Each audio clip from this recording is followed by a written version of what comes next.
Connecting the dots of some seemingly irrational ideas can create magic for brands.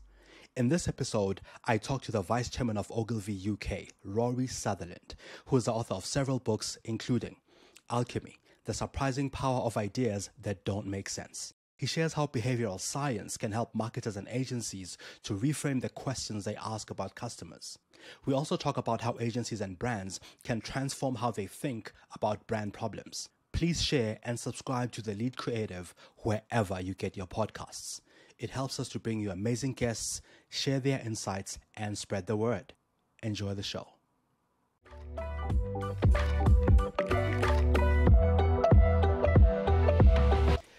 Rory, thank you very much for making the time to talk to us between your travels. You've been doing these things quite a lot. I mean, I've been seeing you on LinkedIn of late, communicating quite a lot, keeping people informed about what you're doing. How are things going for you? Yes, I mean, I think it will always be a struggle. It will always be difficult just to get people to accept what I'm not suggesting. And occasionally people sort of say, "Are you, opposed to rationality?" No, I'm not. Okay, yeah. Fairly obviously, there are many, many good things. Nearly all of engineering, perhaps 30% of medicine, not 100% of medicine, medical science by any means, which we can largely attribute to rational, incremental, sequential progress.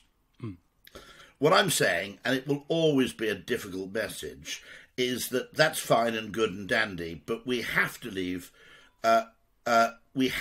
room for what you might call both creativity, yes, luck, and something which is halfway in between, which is designing for luck.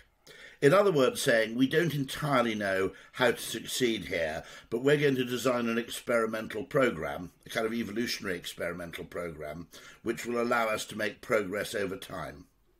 In other words, if you abandon the idea that in advance of every problem there's a single right answer, yeah, and you accept the fact that the future has a large amount of unknowability to it, but you also accept the fact that actually a large part of innovation, let's take product innovation, for example, a large part of product innovation isn't really wanted in advance.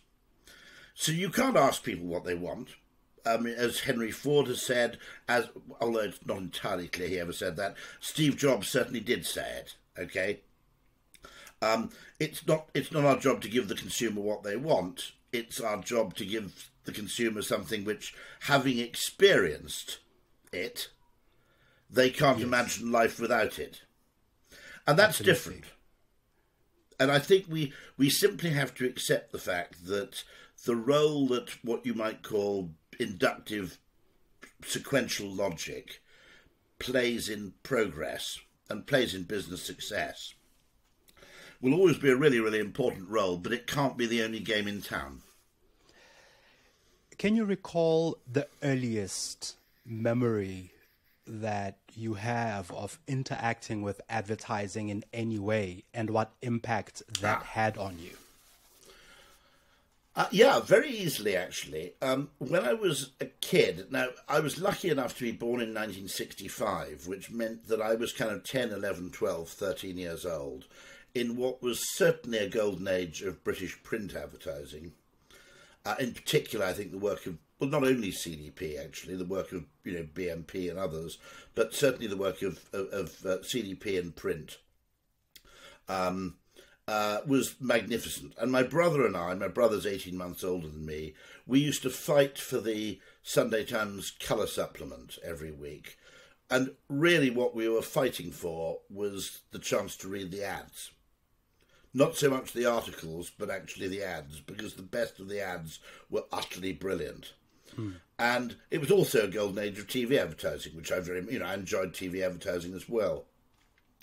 But you would have had to be nuts, really, I think, to grow up in that age and not to consider a career in advertising, because the very best of it was just so incredibly good. I'm also, I'm also a bit of a nerd, so I'm not hostile to digital advertising. I just think it's overblown, and I think it doesn't really fully deliver on its promise yet, despite the fact that everybody can contrive figures suggesting that it does. I actually, when I was at school, we had a kind of careers officer. And I think the two jobs that came out top when we did some psychographic test for me were barrister or advertising. But those were the two things that came top. I can't remember what the third one was. Third one might have been some real wild card like fireman or something. But it wasn't too bad. It wasn't too bad a psychographic test if that was what it predicted, perhaps. Now, fast forward to today. We've now come to a time when we've evolved so much as humans where, to a point, we ignore advertising. We also stream our content on platforms that have little to zero advertising. So we avoid advertising as much as possible today. How can brands still stand out, win consumer attention in a meaningful way, and build real connections in this time when we ignore advertising so much? Well, there's one thing I've been questioning recently, which is that the modern trend in advertising is to do two things which make perfect sense in isolation, but which in combination don't make much sense at all. And that's to combine ever better targeting, and we can have a whole debate about that, by the way, which is if you target mathematically, are you, as an automatic consequence of that, devoting too much attention to the bottom of the funnel? Right. Because activity close to the bottom of the bottom of the funnel is really, really important. This is the thing I've got to continually say. Just because I say that something's overrated or should we say, overweighted, doesn't mean I think it's bad. I'm merely saying it's not the only game in town. Okay? That makes sense. And it's an ever-present problem, by the way, in the modern world, which is if you criticise someone's means, they tend to take it personally. Or, for example, there are aspects of both the, campaigns for diversity and inclusion. And I occasionally criticise them, not because I think the intention is wrong, but because I think they're counterproductive or maybe ineffective. But it's very dangerous in the modern world to criticise anything because it's taken personally and you're assumed to be kind of essentially denigrating their entire, someone's entire existence. Okay, if I think that certain behaviours that are designed to foster inclusion or diversity are ineffectual, when I criticise them, it's criticising the means, not the ends. That's all I'm saying. And in this case, when I criticise the focus on the bottom of the funnel, what I'm not saying is that conversion is unimportant. In fact, it's probably the first thing you need to get right. I'm merely saying that's not the only game in town. Okay? And, one of my mantras also is the opposite of a good idea is another good idea. It's not originally me who said that. It was actually a conversation, believe it or not, it's a conversation between Einstein and Niels Bohr, where they agreed the same thing. They said in trivial discussions, in trivial things, the opposite of a good idea is wrong. But in really, really big things, the opposite of a good idea can be another good idea. That makes sense. And I think, and we do have a very strange kind of modern culture where people, bizarrely, although they're better educated and should be more sophisticated and nuanced, people seem to have an ever greater urge to see things in kind of black and white terms. Yes. So conversion is really important. What I'm saying is the two things I'm saying that make sense in isolation that don't necessarily make sense in combination are getting better and better at knowing who your customers, both real and potential, are. Very good idea. No one's criticising that. Secondly, reaching customers really, really cheaply. Okay? Yes. Now, that's a good idea, too, in many cases. If you want to reach a large number of people, reaching them in an inexpensive mass medium where, with a low price per eyeball, can be a really good idea. But doing both those things together is kind of dumb. Okay, the reason in direct marketing we always had to know who our customers were is because direct mail is very, very impactful, but it's very, very expensive. Okay. So, you know, in a good piece of direct mail, you could get a response rate of 3, 4, 5, 7, 10%. Okay. Now, those are monumental response rates when compared to email marketing response rates or banner response rates. Okay. They're orders of magnitude higher. Yes. And the reason it paid to use direct mail is that direct mail was very, very impactful. But part of the reason it was impactful is that it was expensive. You know, and deep down, I think the consumer thought, well, someone has actually spent £1 writing to me about this. I probably should pay it at least 30 seconds attention. Yeah. We don't think that about a banner, do we? We don't think, gosh, I think of all the effort that went into bringing me that banner at the bottom of the page. I really ought to give it a bit of thought. I mean, there are other reasons, and with direct mail, I mean, just, you know, our automatic reaction to mail is that maybe this is something I need to respond to. But the point I'm making is that the combination of targeting and cheap media, which seems like two good things, actually combines to actually do something which is actually a bit dumb. If you know exactly who your customers are, you shouldn't be reaching them in low impact, low conversion media forms. Yes. You should be, you know, okay, I'll put it in very simple terms, okay? If you're running a car dealership, if someone comes in who's just a bit of a tyre kicker, right, you might just keep an eye on them and say, I'm here I'm here whenever you need me. Lovely car, the new Lexus, so lovely car. If you want to talk to me about finance or anything else, just come and have a word.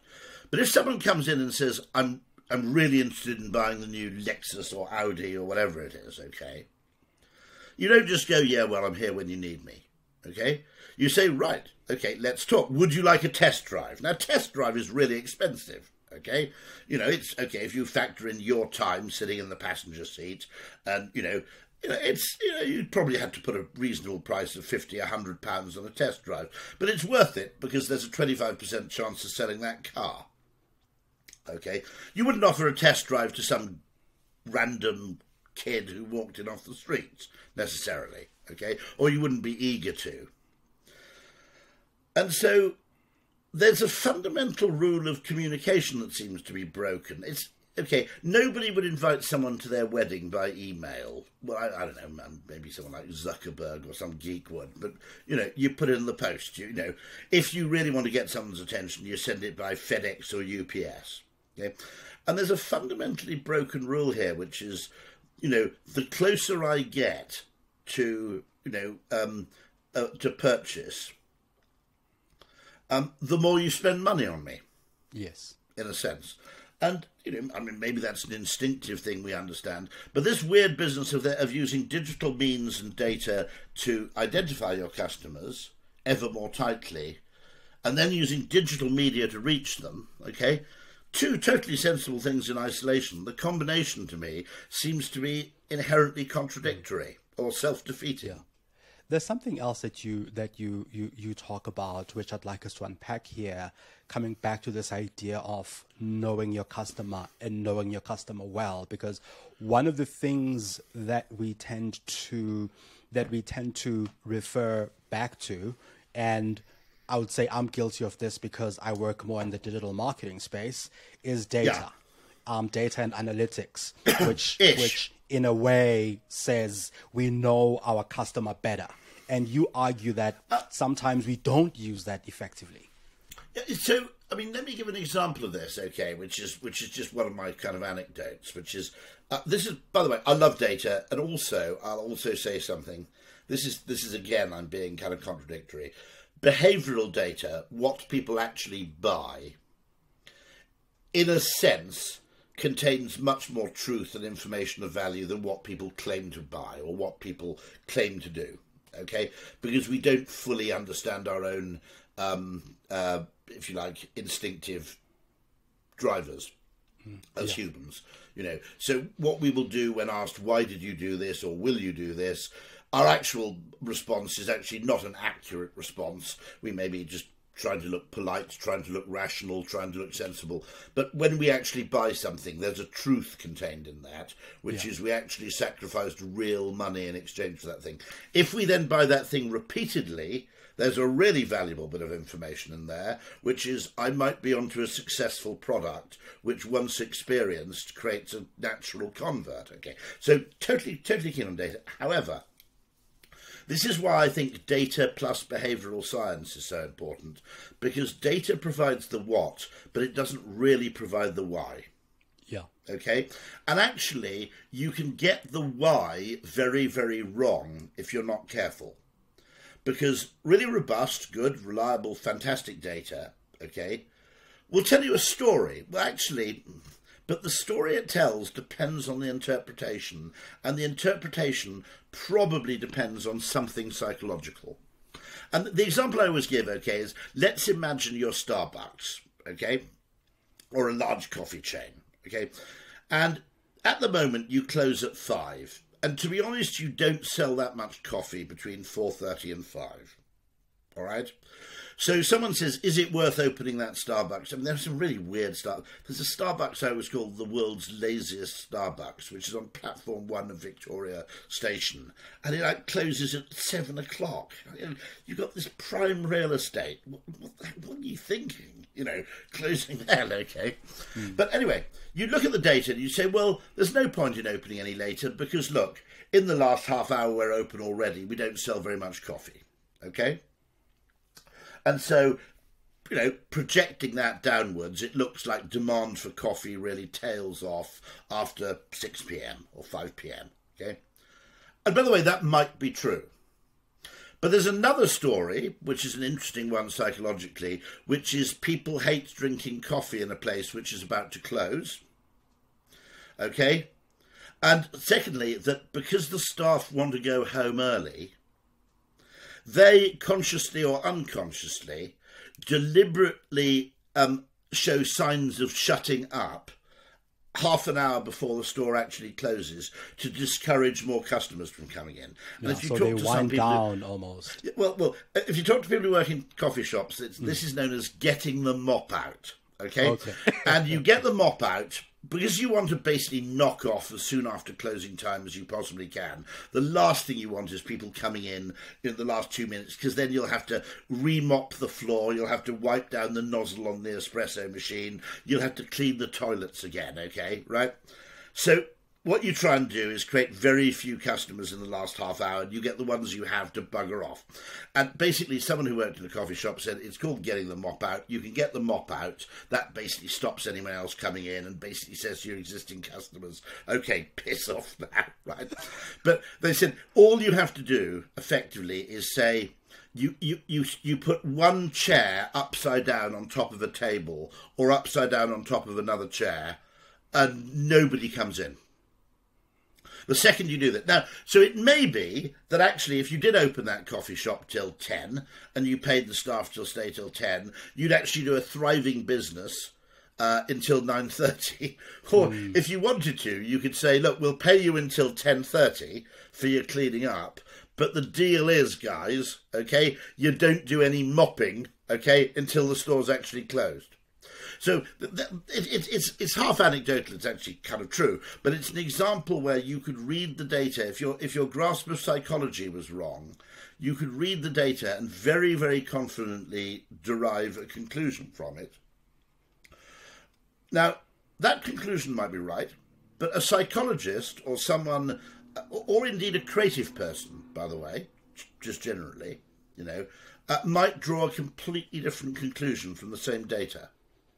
Because data doesn't really give you answers. It just gives you, I would argue, it just gives you avenues of inquiry. It's a bit like police work, you know. That by and large, an awful lot of data you would acquire in a police investigation. It doesn't actually say that's the guilty party. It says this is an avenue worth exploring. And my argument is very simply that data tells you the what, but you need behavioural science to tell you the why. And without the why, the what is actually, sometimes not very valuable and sometimes downright dangerous, in fact. Yeah, yeah. So on to a bit of a longish question based on some observations and things that have been happening in recent times.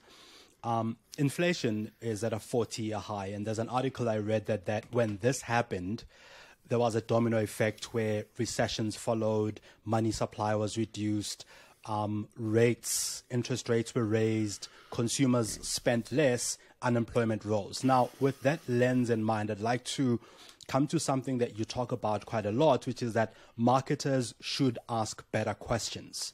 And this is something that you've been talking about a lot in recent times.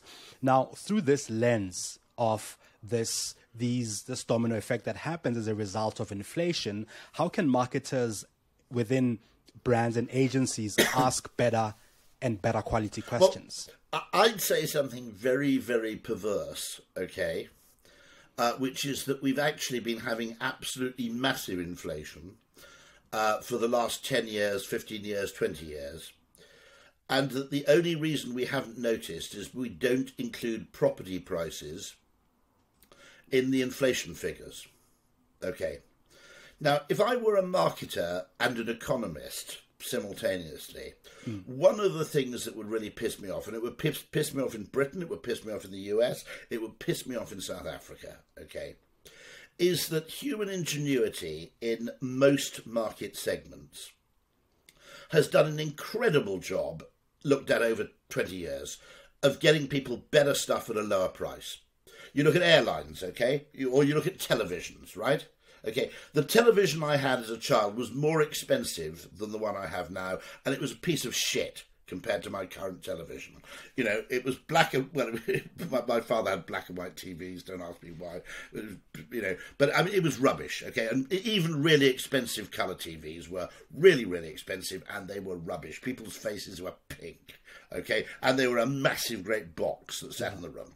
Yeah. When I was a student, okay, in 1987, it never occurred to me that I would necessarily go to the United States ever in my life, because that's how expensive travel was.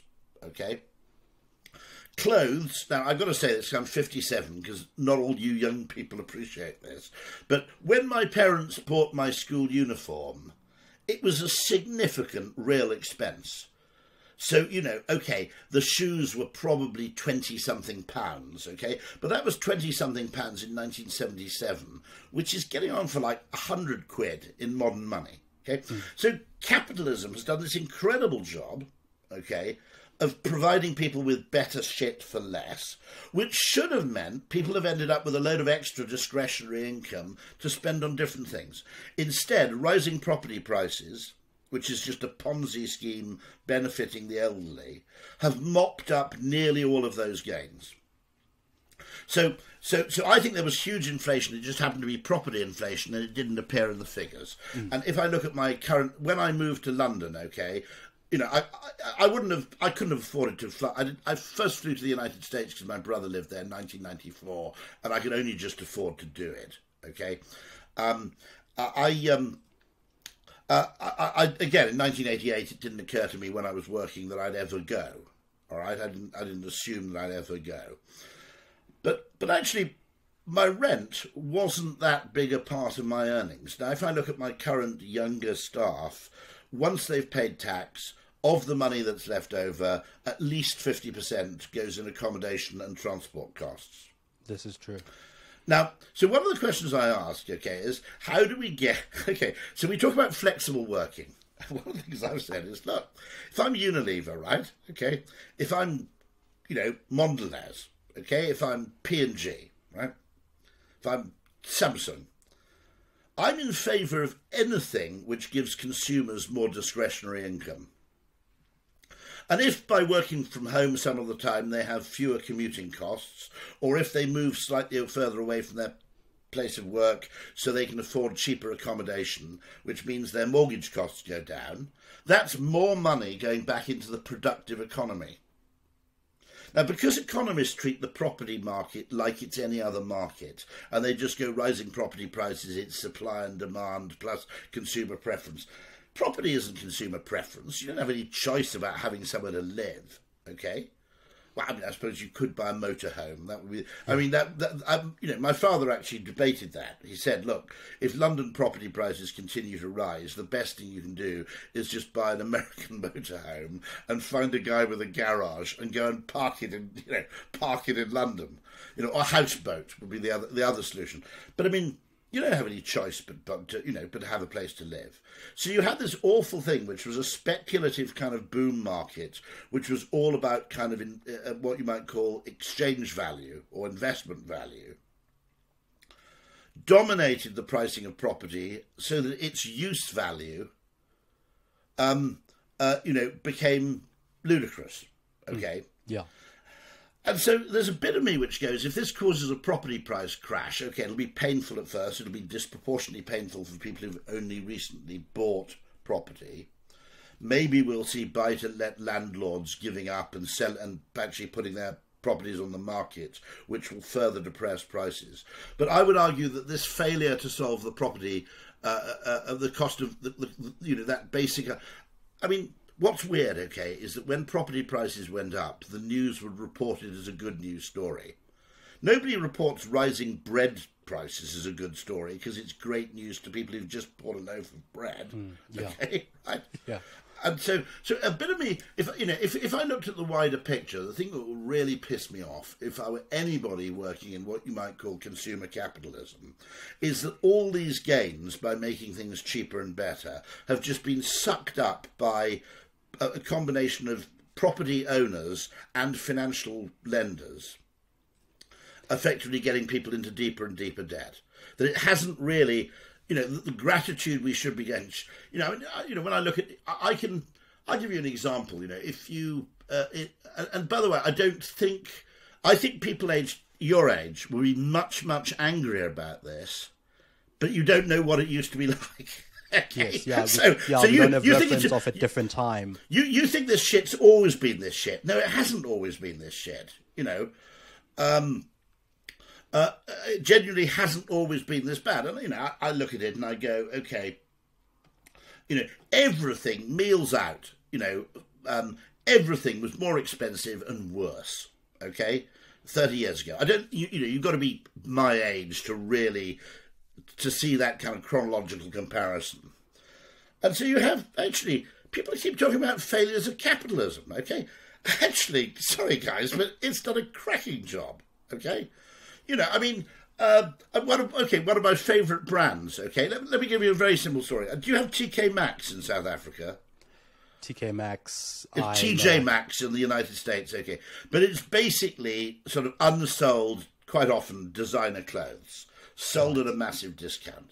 Now, this probably, this will still be the case in South Africa, but in the UK, when I was a kid, you could basically tell how rich people were by their clothes.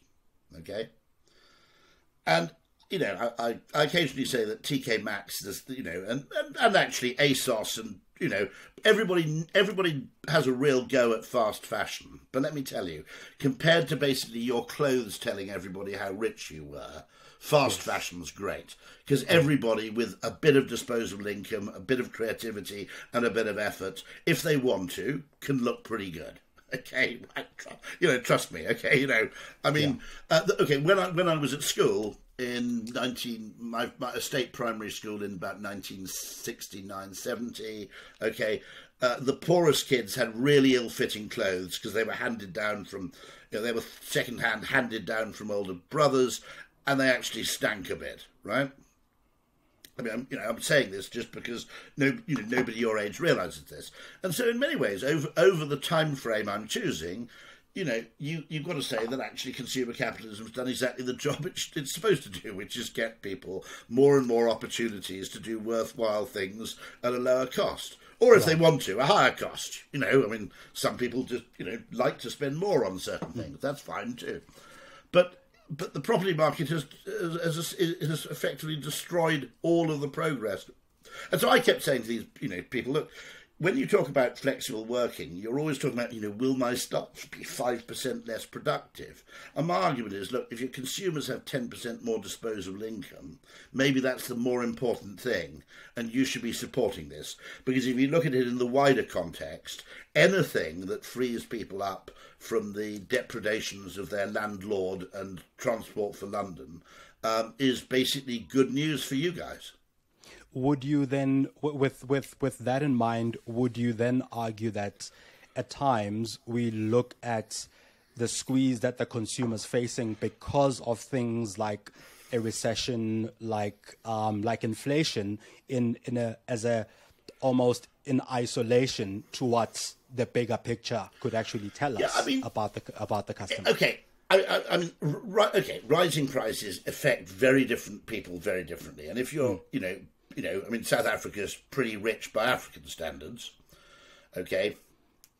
But even so, there will be a lot of people in South Africa who don't have much discretionary income. One of the things I think you've seen is that it hasn't been, at this time, in the UK at least, it hasn't been accompanied by high unemployment. Quite the opposite, actually. Yes. Okay, that's one good bit of news. Generally, in the UK, even if someone does lose their job, the double income family tends to actually, provide a certain cushion. But the third cushion, now bear in mind here, okay, I'm not talking about the poorest, let's say 25% of people, okay, maybe even 30% of people. But for other people, there was already quite a lot of discretionary spending. Quite a lot of people can effectively have elements of consumer expenditure where you can basically do less of one thing and more of another, the other thing being cheaper. Effective basic substitution. And you see it all the time, by the way. If you look at what people do in the supermarket, you can actually... People will go into a supermarket, this is in perfectly normal times, and if something's on offer, they buy more of it, okay? And one of the good news things is this isn't quite the 1930s in that a significant enough part of the population can just go, put it this way, okay, one foregone cruise pays for quite a lot of pizza, if you like. Yeah. Okay, so people do have wiggle room. And I'd caveat that very strongly with I'm not talking about... but as a result, you get these very strange things where whenever you get a recession, certain sectors do disproportionately well. Yes. And that's because people trade down from one thing to something else. It was famously called in the 2008 financial crisis, it was famously identified as the lipstick effect, which is people couldn't afford, expensive clothes, okay, and maybe they couldn't afford a meal out, but people still like a treat. So what people would do is they go and buy one expensive branded lipstick instead. And so it's undoubtedly okay in aggregate. Yep, okay, expenditure goes down, but for any individual player in the market, the effects can be actually incredibly complicated because you have people dropping out of the market and people dropping in. Yeah, so if you're McDonald's, you get people who go there half as often, but you also get people, if you like, trading down from pizza.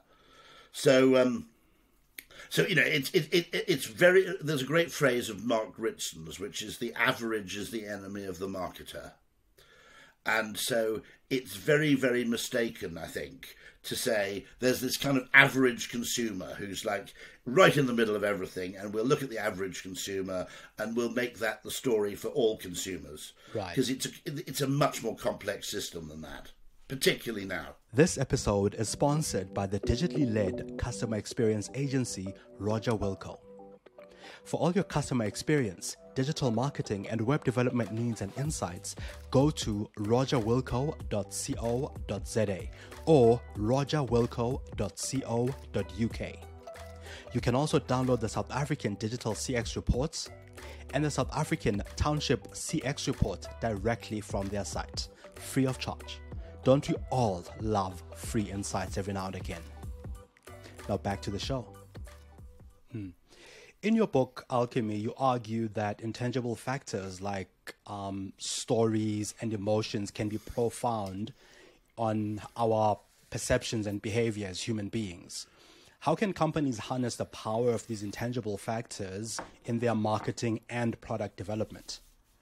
I think the first lesson is you've just got to accept that kind of magic is possible. Engineering, economics, and economics is really an artificial branch of engineering, okay, tend to assume proportionality. And when you assume proportionality, you assume trade-offs, okay? In order to charge more for this, we have to spend more on that, okay? Now, the point I make about marketing is that every now and then you can produce something with marketing which is really, I suppose, exploiting a psychological effect or a psychological asymmetry of perception, which is pretty much akin to magic. Okay? You know, you can invent a word, you can describe something differently, and the emotional response can be totally different. I'll give you an example of this, okay? It's just a silly story, but I quite often like to talk to small businesses, and it's the example I give, okay? Which is, let's imagine you're running a dry cleaning shop, okay? Now, the one question is, what time do we close? The second question, which I think is just as important, is, how do we close? Okay? And the example I always give is, and funnily enough, a very large retail chain in the UK used to officially close at 5, but they really closed at 5:05 because they said if someone was running 2 minutes late for the store and found someone locking the door, they get really upset and annoyed. Okay, so you're closing your dry cleaners. One way is to just lock the door, and when someone comes and tries the door, just wave them away and say, sorry, we're closed. Or you allow someone into the store and you say, I'm sorry, you can't collect your thing because we're closed. We've just shut up the till. Now, in that case, which happened to me, by the way, in my local town about 5 years ago, okay, the consumer does not interpret that information as, oh, I see the store was closed, I must remember to go more earlier next time. They see it as an insult, okay?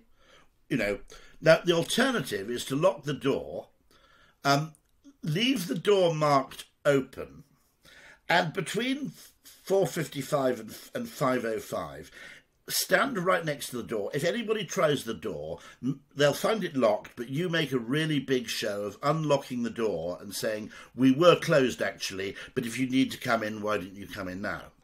They'll perceive that as a massive piece of flattery. Now, in the former case, there was a dry cleaner which did that to me in my local, I won't name them, I think that's really disproportionate, okay. I haven't used that dry cleaner for 6 years or 7 years, ever since. Because it just annoyed me so much, I basically went, well, F you then. Because, you know, I'd only missed the damn thing by 1 minute. The guy was still in the shop. It just really pissed me off because it meant I had to, you know, make an entirely separate trip for the sake of 1 minute of his time. And so the point about psychology and the point about creativity is that creative people, the reason creative people are annoying, okay, right, is that they don't have a sense of proportion. They get obsessed about trivial things like, you know, punctuation and, you know, certain phrasings and the size of the logo. And they, you know, they don't seem to care about the things which are really important. In a way, creative people are like that because they're right to be like that. Because when you're dealing with a complex system, complex systems don't have a psychology and human behaviour being an obvious example. They don't have a sense of proportion either. They have butterfly effects all over the place. Where, you know, a tiny change in phrasing. Let me give you a beautiful example, which I was sharing with a Dorchester Collection hotel group, but I think it's perfect. And it's from a restaurant in, I think, Saint-Emilion in France. And I've never been able to find a photograph of it, but it's beautiful, okay? Now, this place is something like a bit of a Michelin one-star, you know, gaff. It's French, so it's probably a bit up itself. But it does, you know, it does really, really good food, and it wants to create this kind of posh, you know, urbane, sophisticated atmosphere, not unreasonably, okay? And they don't want people using mobile phones at the table. Now, what do you do? Okay, now 99.99% of people would put up a sign saying, please turn off your mobile phone, or mobile phone use is discouraged, or whatever. Okay. Yes. Well, if you're paying, you know, I don't know, €100 for a meal, it's a bit annoying to be bossed around like that, right? You know. Here's what they did, which I think is absolutely beautiful, okay? As you walked into the restaurant, there was a notice which was ostensibly targeted at people leaving the restaurant. And it simply, but you couldn't help but see it. And it said, please remember to turn your phone back on when leaving the restaurant. Now, it's implying there a social norm that people at our sophisticated restaurant turn off our mobile phones, because who wouldn't, you know? I mean, this is a sophisticated place. Okay, yes. So it's implying that it would be slightly a bit of a social gaffe to have your phone ring during the meal, and that all our customers voluntarily turn off their phones, and you probably should join them. Okay, but it's positioned as a helpful reminder, not as an annoying instruction. And that's what I mean about, you know, that everywhere you have a consumer interaction, whether it's in advertising or in customer service or experience, there's the opportunity for that kind of just astonishing magic. You know, in other words, if you get people, if A is better than B, okay, right? 99.9% of people try and improve B. The creative person says, if we get people to look at A and focus on A, they won't notice B at all. So you don't have to improve it. Okay? Yes. Yeah. Yes. You know, and so funny enough, that's exactly what magicians use. It's called misdirection. It's not really misdirection. It's just that the human brain will always notice something at the expense of something else. That's how magicians do sleight of hand card tricks. I've got a friend who's a kind of brilliant amateur magician. And he said, you know, I can vape anywhere. I can vape on planes. I can vape in restaurants, because I just know the magician's tricks of getting nobody to notice that I'm vaping. I don't know how you do it. You wave one hand around while you're doing it, and everybody's looking at your hand, and so nobody notices that you're actually having a quick toke. But advertising can do that. It simply says, get people to focus on the positive. They'll worry less about the negative, to a point where it doesn't even matter. Yes. Now, obviously, not every problem can be solved like that. If you have something which is fast but dangerous, that isn't satisfactory, okay? If the negative is actually bad, but if the negative is a psychological... We were talking about this, actually, a beautiful one. I was talking to someone who runs an accident and emergency department in a major hospital in London. And one of the interesting things is, you know, people really hate the wait. But one of the most successful tricks is that after people have been waiting for half an hour, you get someone to see them and say, well, based on your symptoms, can you come and wait in this room over here? Now, the very fact they're moving from the one room to the other room feels like progress, and the likelihood that those people will lose their temper or feel insulted or ignored massively is reduced, even though in reality all that's happened is you just moved them from one place to another place. EY, I think it's EY, is it KPMG? I think it might be EY in London, has this brilliant system with its reception where you come into the ground floor reception. And they say, oh, yes, we've been expecting you, Mr. Sutherland. Okay. Why don't you come upstairs and wait in our lounge reception upstairs? And so you go up flight of stairs, and there's slightly nicer sofas, and there's an espresso machine and a few newspapers. Okay. Now, when I went to visit someone there, they were actually half an hour late. Now, if I'd been left waiting at the first port of call, the downstairs reception, after about 25 minutes, I would have been slightly, oh, for fuck's sake, you know, this is a bit rude, you know, I'm sitting here, you know, they're kind of dispatch riders coming in, and, you know, I'm being treated like, you know, and, you know, I would think this is I would officially say this is a waste of time, and I would think that's why I was annoyed. In fact, deep down, my kind of inner lizard brain would be feeling offended. Okay, because I wasn't being treated with the respect, blah, blah, blah. Now, once you're ushered upstairs into this parallel reception upstairs with an espresso machine, they were half an hour late. I was actually slightly annoyed they turned up, because I was so happy chilling up there, okay? I didn't see it as a waste of my time, because I didn't feel offended, because they'd flattered me enough by saying, come and help yourself to an espresso capsule. You know, they could have been an hour late. I wouldn't have minded. You know, it's so clever. And actually, we can use this to actually improve human happiness. Now, I've just got to be really clear. It doesn't work if the negative you're distracting people from is what you might call an actual physical negative, right? If you're distracting people from the fact that the bloody thing is poisonous, then that's a problem, But if the negative is purely an emotional negative to begin with, well, what harm is done by making sure that people don't experience it? It's a bit like the placebo effect in medicine. Well, if the placebo effect actually helps you get better, what's the problem, right? We shouldn't be going, oh no, the placebo effect. We should be going, how do we maximise the placebo effect? This is true.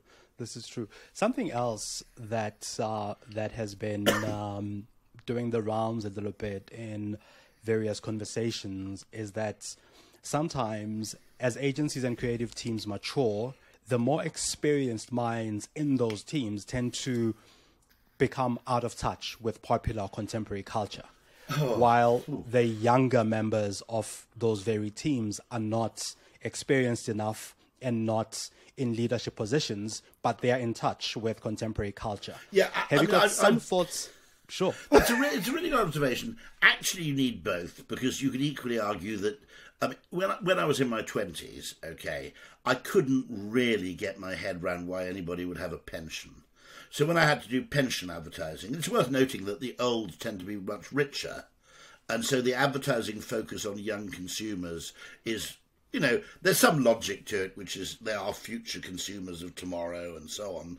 And also, younger consumers probably are more malleable in terms of their behaviour than older people who are more set in their ways. So there are reasons for targeting the young disproportionately. But yes, you need both, and you need the humility and honesty in both to say, I, the 25-year-old, will listen to the 48-year-old when he explains why pensions are a good thing. Because when I was 25, if I've got £100 left over at the end of the month, I'm going to spend that on having fun. The idea that I'm going to actually put it into some tedious financial pot so that in 40 years' time it might be of some value to me struck me as absolutely ridiculous, right? I mean, I couldn't understand why. Now I'm 57, it's something I'm quite grateful I actually made at least some partial effort. And so, I need to have the humility. There are certain areas, when you're 57, and that's really bloody old in an ad agency. I mean, one of the problems with ad agencies is there aren't enough people above the age of 40 in many cases. But you're right about the grip of contemporary culture. Yeah, okay, you lose that because musically your tastes have tended to calcify as you get a bit older. There's a reason for that, by the way, which is as you get older, you have more experience to draw on in deciding what to do, but you also have less future life left remaining to you to benefit from experimentation. Yeah. So there are two reasons why young people are highly open and experimental, is they have they need to develop the experience to determine their likes. So they've got to try 20 different kinds of music, and because they don't yet know what they like. And also, there's a big payoff if they discover a form of music they really like, which is they've got, maybe, let's hope, 60 years of remaining lifetime in which to enjoy it. Whereas, in my case, I've listened to a lot of music, I tend to know what I like, and I've only got, 20 years left to listen to anything new in any case. And so, but equally, I think it requires mutual humility and curiosity, which is, okay, you tell me about this stuff that I don't know about. I mean, one tragic area, which is hugely important, by the way, is gaming, in the sense that I was a gamer, massive gamer, right up until the time I suppose I was kind of about 25, and once you've got a full-time job and you have, and you have limited free time, being a good gamer is difficult. Weirdly, there are groups of older people who become gamers in retirement because they now have the time to kill. Gaming is very good value for money in terms of cost per entertainment hour. A game might cost £80, but you might get 800 hours of pleasure out of it, so that's 10 pence per hour. It's cheap fun. Even though it looks expensive per one of the things I always get really cross about is when, posh people go, oh, these people claim to be poor, but look, they've all got expensive televisions. Well, that's because television as a form of entertainment per hour is unbelievably good value for money, right? Okay, you go out for a pizza, it's £60 for 2 hours for your family. You sit at home watching TV, it's about 15 pence. It's not surprising people who don't have a lot of discretionary money choose to spend a lot of that money on a good television. And gaming always worries me because it's something which simply, once you have kids and a whole load of responsibilities, for a large swathe of the population, it's a major part of their cultural, cultural reference points. And, my daughter, who's a bit of a gamer, will suddenly, will refer to different genres of game or blah, blah, blah, blah, blah. And I realise this is tragically, and I try to make nothing a closed book to me, but in this case, this really is a closed book. And then by the time I get back into gaming, I'll have retired, so any chance to exert influence will have gone. That's definitely one. That's a case where, I found it comical, didn't you, that people were looking at, say, the metaverse, okay? And I looked at this vision of the metaverse, which was like clunky avatars with no legs, sort of making ill-coordinated kind of gestures to each other. I thought, compared to any kind of multiplayer online game, the graphics were just infantile. Just ridiculous. And also not very accessible to many people as well, right? Again, it was one of those kinds of things. You've written about the limitations of data-driven decision-making, and you've spoken about it a bit earlier when you started the conversations. And in your writing, you debate that sometimes irrational factors like gut instinct and intuition can be more effective. Can you share an example or two of when you relied on intuition and it paid off in your work? Okay, funny enough, there was a story I always tell about how when I relied on creativity, which is about 4 years ago, the worst thing that anybody who does public speaking can imagine happens. Okay, and this is when I was grateful that I was creative and understood that the opposite of a good idea can be another good idea. So I'm about to go on stage. Now, before you go on stage, if you're a public speaker, about 50% of people, maybe more, have to go and have a piss about 5 minutes before they go on stage. No, God knows what the kind of psychological, or actually it's kind of endocrinological, I suppose it's probably psychoendocrinology as the field or something like that, okay. God knows what the cause is, but you're just not comfortable going up on stage unless you've had a pee in the last 5 to 10 minutes. Yeah. You don't have a pee, okay, go out to the wash basins and turn on the taps. And it's one of these wash basins where if you turn on the taps full blast, water goes straight into your groin, okay? Yes. And I'm wearing light-coloured trousers, and I've got this massive soaking patch on the front of my trousers. Yes. And you've just got to go on stage, and you go, this is going to be hopeless, because no one will listen to a word I've said, because they're all going, fuck, Sutherland pissed himself. No, another speaker referred to that as the beige pants syndrome. And by the way, that's probably something you're more frightened of that than of not knowing what to say or getting a difficult question. The beige pants syndrome, right? Yeah. Now, it so happened, I don't know what the hell I would have done in Johannesburg, okay? It so happened I was in London. And I tried very briefly using the dryer. There was absolutely no hope. And I went outside just going, I'll just have to explain this away because there's nothing I can do. And then suddenly outside, it started to rain really heavily. So I just went out and stood in the rain. So I was completely soaked, right? Okay. Now, admittedly, people were wondering, why has this guy just fallen into a swimming pool? Right? Okay. But it was better, less distracting and less embarrassing than just having moisture on the front of your pants, your beige pants, and nowhere else. So, what I love is there's always this opportunity for, as I said, the opposite of a good idea is another good idea. That's an example of it.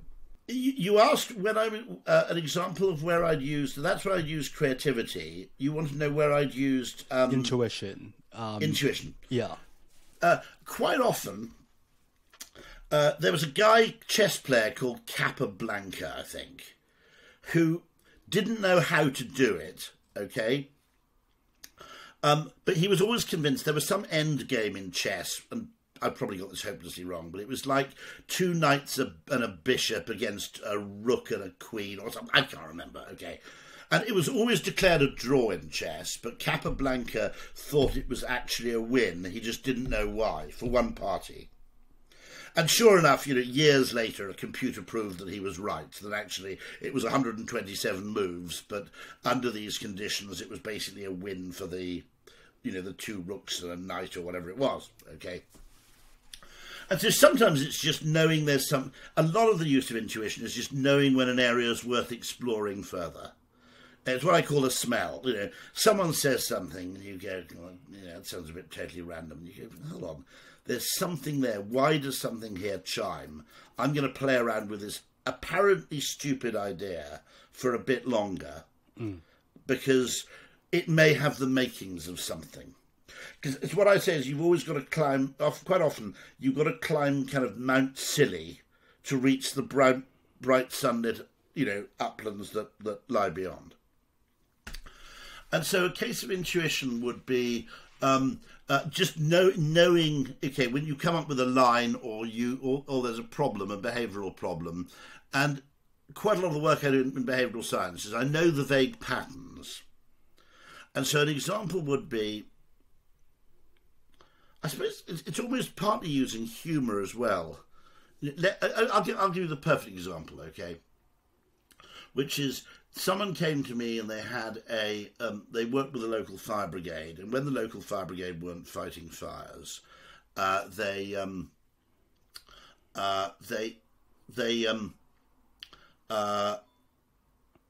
go around to, I think it was housing projects, particularly poorer housing projects in this area of the city, and they'd install smoke detectors in people's apartments for free. I think it's a big deal, it can save a life. And they said, we don't have much of a problem. We're firemen, we turn up, people are pleased to see us. We don't have much of a problem, except for one thing. People are totally happy to let us install one smoke detector, but really we need to install 3. Okay. And my instinctive thing there is possibly what I'm doing instinctively here is I'm looking for patterns in behavioural science. And the way you use instinct is you think of something which isn't actually the same, but it rhymes. Right. And there's an example where, a famous example which we'd done, which is that if you say maximum 4 per customer, with like fries for $1 in KFC Australia, okay, far more people buy 4, anchoring effect, etc. And I kind of went in and thought there's a rhyming pattern here with something I've heard before in behavioural science. It was, something similar, which is, I went, that's because they think that there should only be one, okay?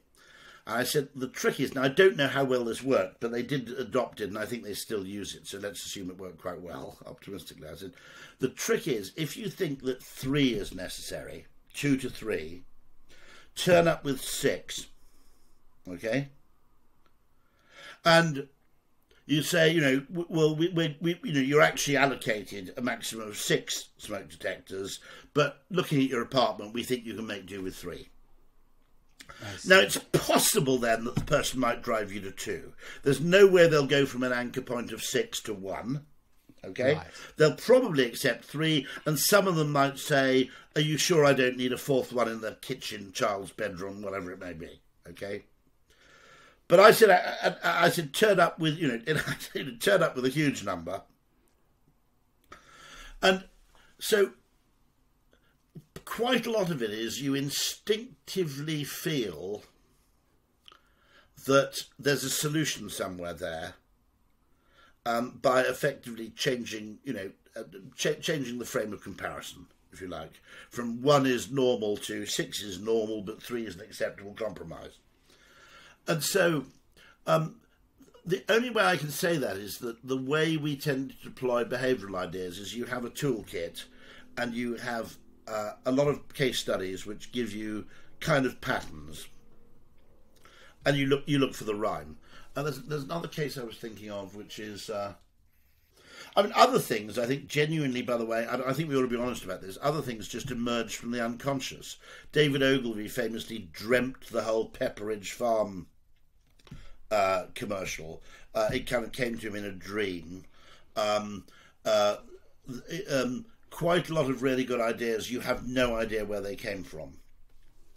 And the really important thing is that what makes creative people different is everybody else is trying to have a process which is sequential. Okay? They're trying to pre-rationalise the solutions. And creative people accept, okay, that actually the best work doesn't work that way. It does sometimes. I mean, occasionally I've had cases where you produce a very good bit of work and it's entirely a piece of sequential logic. Okay, there generally that's because a good creative leap or a good insight has happened somewhere else in the process upstream. Yes. Okay, someone else has had a good idea before you've had to work on it. Okay, and sometimes the big creative idea is a planning idea. Okay. A great example is in the UK, Sainsbury's had these financial targets of growing the business by X billion over Y years, and there was a young planner at Abbott Mead Vickers who said, if you divide that financial growth target by the number of shopper visits, that's equivalent to every single shopper spending an additional £1.25 every time they visit the store. And so they did a campaign which was try something new today. In other words, when you make spaghetti bolognese, try buying some. I'm guessing here. I'm not really a chef. Okay, try buying some herbs to mix in. Okay, that's your extra quid. But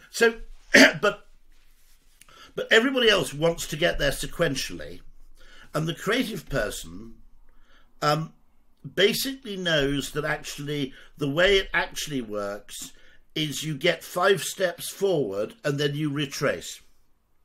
So actually the way it works is the best ideas arrive as a kind of flash of inspiration and then you can post-rationalise them. And most people go, I can't do that because post-rationalisation is cheating. And creative people go, no, I'll do that every time because post-rationalisation, there are 20 good ideas you can post-rationalise for every good idea you can pre-rationalise. In closing... And that's, by the way, my point. The solution space, once you free yourself from the need to actually arrive at a solution through logical steps... Sure. Once you free yourself from that constraint, the world becomes messier, but the solution space becomes 20 times bigger. Right. So it's not always logic and rationality if you look at hugely successful products, Dyson, I always make this Dyson, Red Bull, Nespresso, actually hugely successful businesses and brands. There was no pre-existing demand for those things. There was no evidence in the marketplace whatsoever that people wanted a $700 vacuum cleaner, that they wanted a very expensive, weird-tasting drink. Evidence of the demand for that? Zero, okay? Evidence that people would pay 70 pence for a cup of coffee they made themselves at home? None. Because the really successful products actually don't appeal at first, but that once you've experienced them, they completely change your whole... frame of reference, they change your whole preferences, they change your utility. I mean, they almost create that desire where it wasn't before. I mean, okay, the classic example is mobile phones. Most people didn't want them. Once you've had a mobile phone, you can't go back. There's no way back. Yeah. Funnily enough, very interesting, because I'm doing a bit of work with Audi in South Africa about electrification of cars in South Africa. One thing that makes me optimistic about electric cars is the really important thing that a lot of people are reluctant and a lot of people are holding back and a lot of people are waiting. But of the people who buy an electric car, very, very few people seem to go back to petrol afterwards. So one of the things one of the things about South Africa and electric cars is that at the moment we've got record high power outages as well. Yeah. So I'm wondering how I think behavioral science will overcome that bit of challenge, or at least that perception. In the medium to long term, of course, you've got an absolute abundance of sunshine. Yes. And you spend a fortune on importing oil. Is that right? Because you don't. Yes. I mean, the importation of oil is a major drain on South Africa's kind of balance of payments, and you do, at least, theoretically, have the potential for a lot. I mean, I remember being in Joburg, basically in Joburg for the whole winter. You never get a cloud in the sky, do you? Mostly not. No, I mean, I arrived in Johannesburg in what must have been sort of July or August. And it was a beautiful, absolutely beautiful sunny day, as apparently the whole of June, July, August, September is in Johannesburg, okay? And the people met me from Ogilvy in South Africa and said, I'm sorry you had to come during such terrible weather. And I laughed, because in Britain, okay, if it's sunny, it's a nice day. Doesn't matter what the temperature is, okay? Yes. But it was about 2 degrees, 3 degrees. There'd been frost overnight. And what they meant by terrible weather was it was cold. Yeah. And that was a glorious case of complete relativity, because no British person would look out of the window, see a blue sky and go, it's a horrible day. If the sun is shining, it's a nice day. End of, Okay, the only extreme might be massive extremes of heat and massive extremes of cold. But basically, it could be -6 and it's a beautiful day if the sun's shining. Yes. And so potentially that transition is going to be painful, but it's in South Africa's case, disproportionately, it could be a really good transition to make, because you actually have reliable sources of solar energy, which is something we don't. We have, potential for it, but it ain't reliable. Mm-hmm. Rory, in closing, how can creative teams, strategy teams, and people who sort of work within the agency space where there isn't behavioral science teams, how can they merge some of their thinking and some of what they do with some, I think, insight from behavioral science?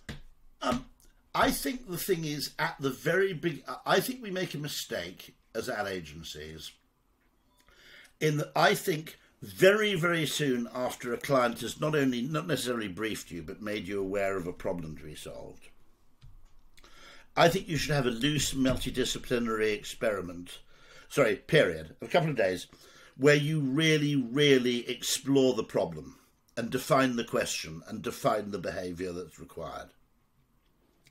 So what we tend to do is we have process, creativity, process. And actually, I think we need creativity, process, okay? And that basically is what Einstein said, which is if you gave me an hour to solve an important problem, I'd spend 55 minutes defining what the question was and 5 minutes then coming up with the answer. And I think that's where behavioural science plus strategy plus data actually, okay, they can actually meld together into something really valuable, because if you can come up with the right question, as Einstein, I think we'll have to take his word for it, the answer can be surprisingly easy and surprisingly quick. And if you define, so the first thing is always define a brief in behavioural terms, because then you're being media neutral. If you define a brief in attitudinal terms, you aren't looking at the whole kind of toolbox, the whole creative toolbox. Yes. You're going, okay, how do we change what people think? That's not the point. The point is to change what people do. And changing what people do may not involve communication at all. It may involve design. It may involve, incentives. It could involve any manner of things. But there's that 48 hours of what I call going through checklists, going, have we explored this possibility? Does this data really mean what we think it means? Does anybody have any alternative explanations? And I think that's what I'd love to see in the ad industry is, as I said, creative logic. We need sequential process in execution. We also need it probably in the run-up to, defining and narrowing down a creative challenge. But I think we're failing to explore the available solution space by not having a creative, and I mean a creative process up front, which involves but is not confined to people from the creative department. Really great. Thank you very much for your time, Rory. This was an amazing conversation, and I'm sure that our listeners will benefit a lot from it. Thanks for making the time.